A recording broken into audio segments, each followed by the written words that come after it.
మాట్లాడతా. విజయలక్ష్మి గారిని ఏమని పిలుస్తారమ్మా అందరూను? విజయమ్మ.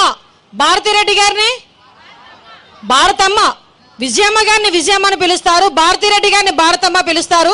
మరి వీళ్ళ అమ్మ అని పిలిచిన భారతమ్మ అని పిలిచిన వాళ్ళకి వీళ్ళ నాన్నలకి ఏమవుతాడో ఒక్కసారి మనం కూడా ఆలోచన చేసుకోవాలి.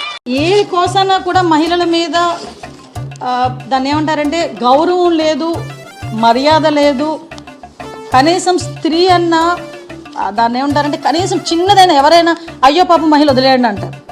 అది కూడా లేకుండా రాజకీయం మొత్తాన్ని భ్రష్టు పట్టించడానికి మహిళల్ని పౌలుగా ఉపయోగించుకొని ఈ రాజకీయాలు చేసే పరిస్థితి. జగన్మోహన్ రెడ్డే కాదు, భారతిరెడ్డి గారు కూడా బయటకు వచ్చి మీకు కనీసం పొలిటికల్ ఎథిక్స్ ఉంటాయి. ఒరే అన్న రూల్స్ పెడతారు, ఆయన ఫాలో అవ్వరు, కానీ మనం ఫాలో అవ్వాలి. కంటెంట్ నచ్చితే సబ్స్క్రైబ్ చేసుకో మావా.